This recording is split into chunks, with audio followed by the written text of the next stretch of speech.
All right, so today I wanted to talk a little bit more about Bitcoin and crypto. And again, it's still trading pretty much sideways, basically over the last couple months or so, roughly.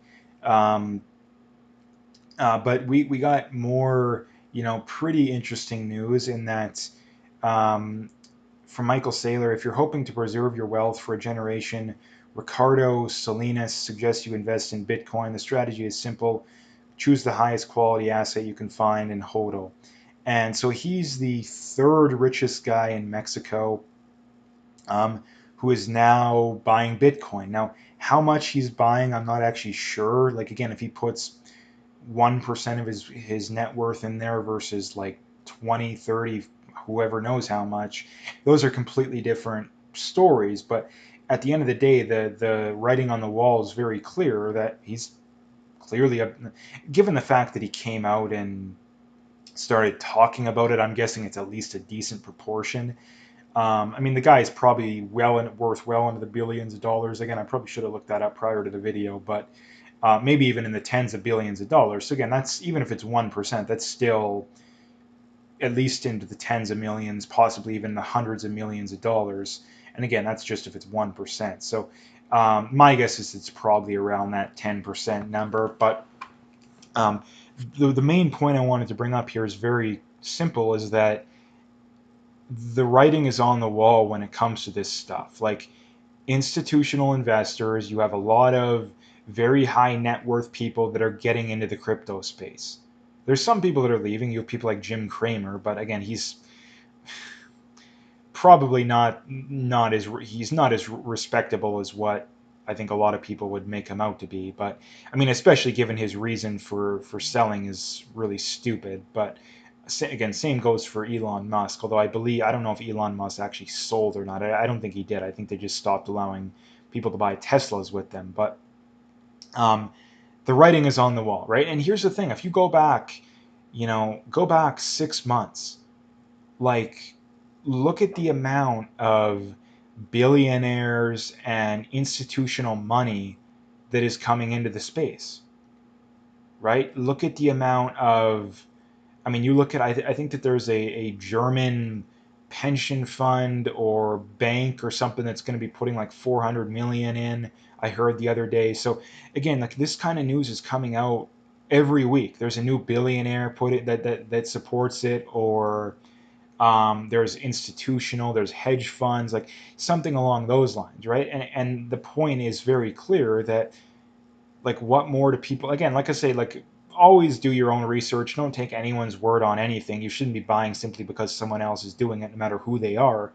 But again, I'm just giving my opinion here in that um, this is a very clear bullish signal. Now, here's the thing: the one argument people always also bring up is, oh, well, the prices came down a lot. Well, again, this is meaningless. Like, if you understand investing, if you know, like, these experts, namely people like Ray Dalio, the fundamental principle behind investing is, the example goes as, if you think an asset is worth $100 and it's currently at $50 and it goes down to 40, you should be even more bullish on said asset than when it was at 50, right? And this is what has happened with Bitcoin: is that um, Bitcoin went up to 81,000 Canadian. I think it was about 66 US, um, and it's gone down. I think it went just below 30,000 US. It's hovering around, high 30s, in that, 38 to 45,000 Canadian range. I think it's about 30 to 35,000 US. About 30,000 US seems to be resistance. I think it did break it once, but that seems to be where the resistance is. The resistance at the high end seems to be around 45 Canadian. I think it's about 37, 36, 35 US, somewhere around there. Um, but again, like I said, where the price is at right now is completely irrelevant, right? That's complete. And this is the big rookie mistake that people make, is that they think that they find this stock or this asset that they like, and the price goes down, and that somehow is a bad thing. But again, if you've done your due diligence and you think, yeah, this is a great asset, I think it's going to go up again. I think it's a $100 asset that's currently selling for $50. Again, you're getting a 50% discount, my math may be off on that, but you're getting a massive discount regardless. If it goes down even more, like I said, you should be even more bullish, right? And this is what every professional investor will tell you. And this is exactly why I'm so bullish on Bitcoin and some other cryptos as well. But I think Bitcoin is the main one, for the simple reason being that, if you want to get into the whole altcoin debate, the data seems to be very clear that in the long run, no altcoin is Bitcoin proof. Is there altcoins that can outperform Bitcoin over short periods of time? Absolutely, that's clearly true. But if you look at the long run, no altcoin is outproducing Bitcoin, right? And if it is, it may be a lot more volatile, right? It may be something like Ethereum, which has outperformed Bitcoin over the last year, but it also has other issues in that if the government wanted to regulate it, it could regulate it a lot easier than it could Bitcoin. It also, I don't believe it has a cap supply, right? And the fees still aren't even all that good on Ethereum, at least at the moment. I know they're trying to improve it, but same goes for Bitcoin. So this is the thing about the altcoins too, is that just because your altcoin is more advanced than Bitcoin doesn't mean anything, right? The question is, can you convince enough people to adopt it, right? That's the real question, and that's the problem with most of these altcoins. Is people say, oh, well, it's faster and cheaper than Bitcoin. Well, number one, would it be faster if there was the same amount of people using it as Bitcoin? That's another important question. Number two is that it's completely irrelevant if it's some coin with a $50 million market cap. Well, who gives a crap, because no one's using it, right? So again, like when it comes to investing in cryptos, in my opinion, there needs to be something that fundamentally sets that coin apart from Bitcoin, like something fundamental, and not, again, not just different transaction times. In my mind, there has to be at least two things, to be quite honest. Again, with Ethereum, you have the NFT thing, you have smart contracts, but again, on the downside, you have it could be regulated, no cap supply. You have Vitalik Buterin, who kind of can do pretty much whatever they want with it. Again, Cardano, again, this is the other thing too about the people that make that argument. If you're going to make the whole, oh, this one is superior to Bitcoin, well, Cardano is superior to Ethereum.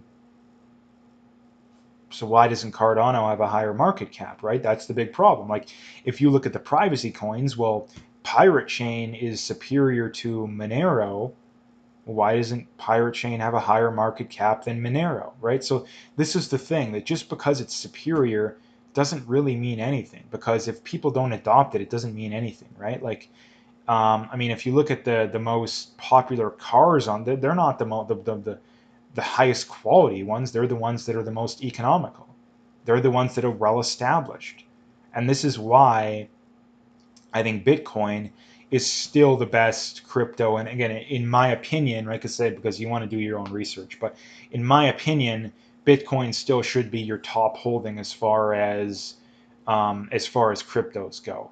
And I mean, the other thing I would bring up too is that if you're looking at Doge, XRP, these ones are not ones. Again, to me, it makes absolutely no sense to be investing in those. When you look at Doge, again, the only thing that gives it value is people like Elon Musk pumping it, right?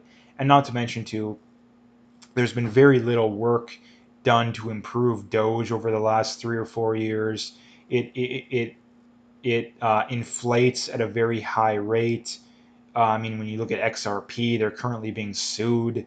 The people that created it clearly did it to enrich themselves, at least to some degree. So again, this is the thing you really need to look into for a lot of these things too. And the other thing too, like I said, when it comes to the small cap ones, again, it doesn't mean anything. A lot of these people have, like I said, they have this coin that's worth 50 million, even sometimes less. It's like, it doesn't. And again, I see these people on Instagram and TikTok's probably worse. I don't have TikTok, but there are these people with, 1 million followers, and they clearly, just got into the space, and they're pumping this random coin that I've never heard before. Like, I made a video the other day about Mark Cuban with this Titan coin. It's like, if you're I guess the way of summing up what I'm trying to say is that if your goal is just to get rich quick, please just f off, like, or at the very least, don't convince other people that, I mean, that's basically the way you would do it. But I mean, for the love of God, just rethink your entire worldview, because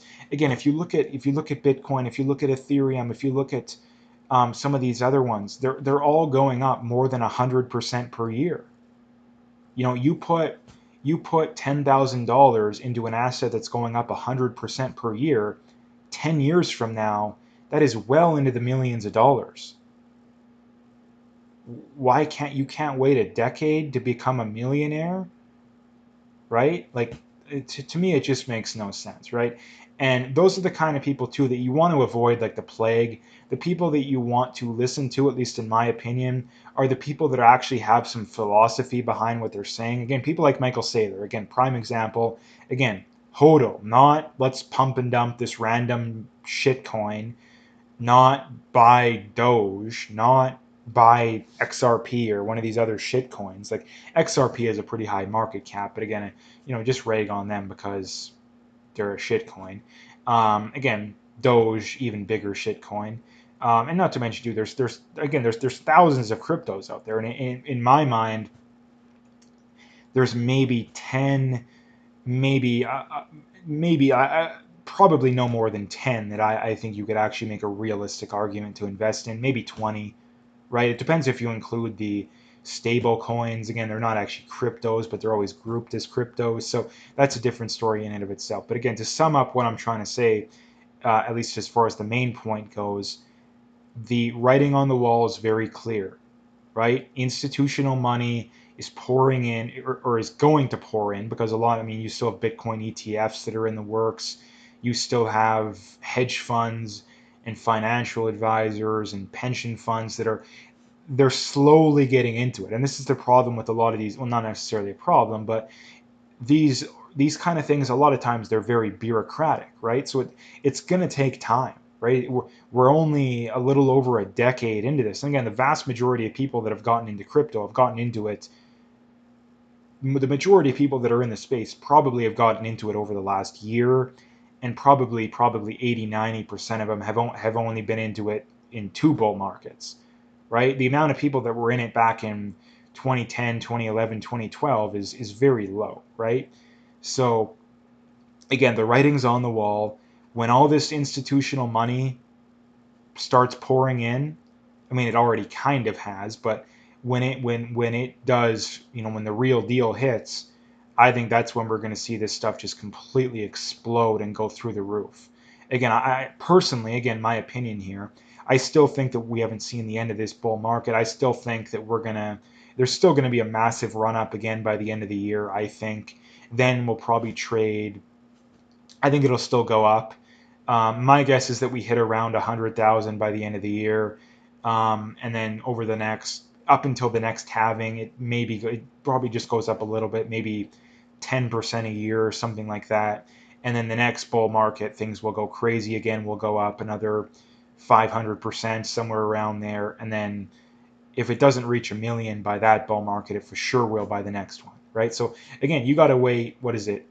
8 years, 8 years, right? You put whatever 40,000 roughly, whatever it is, and you're gonna come out of it with $1 million. Now, I know, again, a lot of places you have taxes and crap like that to deal with, which is a different story in and of itself. But again, the point is just, in my opinion, you can't go wrong with just buying and holding, right? So anyway, that's what I wanted to bring up today. If you liked the video, make sure you hit that like and subscribe if you haven't already. Make sure you check out those links below. Follow me on those other platforms if you haven't already. If you want to donate, you can do that as well. Again, I would very much appreciate whatever support I can get. But like I say, check out those links and stay tuned for more.